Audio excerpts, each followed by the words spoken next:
आज सभी श्रोतागण व पधारे हुए आत्मगण जितने भी हैं, सभी को हाथ जोड़कर ओम नमो नारायण चेतन आत्माओं का नमन करना भारतीय सभ्यता संस्कृति की एक विशेष पहचान है। और मैं सभी आत्माओं को ओम नमो नारायण करता हूँ। आज का बड़ा रोचक विषय है भाग्य और कर्म में क्या अंतर है।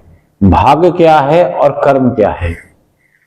भाग्य तो कभी कभी प्रारब्ध के साथ संचित कर्मों के संयोग से भाग्य बहुत कुछ हो भी जाता है और कुछ भी नहीं होता। दोनों बातें हैं। भाग्य ऐसा कहता है कि तुम्हारे पिता की संपत्ति जो भी है वो पुत्र को ही मिलेगा, ये भाग्य में है, जो मिलेगा ही।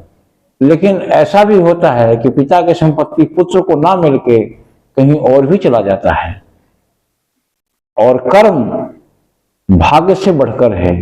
कर्म का अगर यदि 5 पैसे की कर्म का है तो कम से कम 5 पैसा जुड़ा हुआ है, यह कर्म है।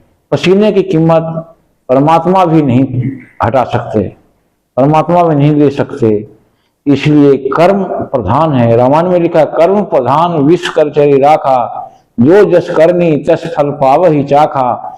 कर्म के सामने राम कृष्ण या जितने परमात्म शक्ति है, परापरा शक्ति, वो कर्म को देखते हुए भोग देना ही देना होता है, इसलिए कर्म प्रधान है। पर यह समझने की बात है और भी, भाग्य पिता की संपत्ति तो मिलना ही है, कर्म के साथ भाग्य का संयोग कैसे हो। रामायण में लिखा है वही होई जो राम रचि राखा, को कर तर्क बढ़ा वही शाखा। समझने की बात है कि जून के महीने में अगर यदि आप केला बोएंगे, कर्म करेंगे तो क्या होगा, नहीं। लेकिन भाग्य और कर्म दोनों को समझौता, दोनों को एक जगह पर लाने के लिए देश काल परिस्थिति की ज्ञान होने के बाद भाग्य और कर्म दोनों मिल जाए तो सोने में सुहागा होते हैं।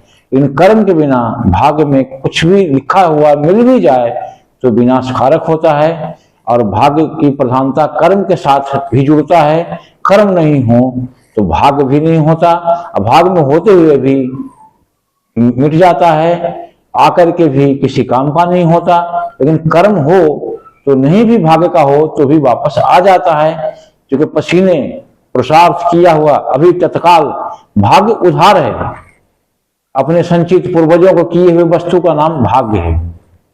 उनके कर्म का भले फल भी और बुरे फल भी आपके सामने आएगा, लेकिन आपके किए हुए कर्मों का फल जितना अच्छा, सुहावना, स्वरस, आनंदित देता है उतना ना कि भाग्य से मिली हुई वस्तु, चाहे दुख हो चाहे सुख, उसमें रस नहीं होता, निरस होता है, उसे उधार कहते हैं। मेरी वाणी पे विराम देता हूं। ओम शांति शांति शांति।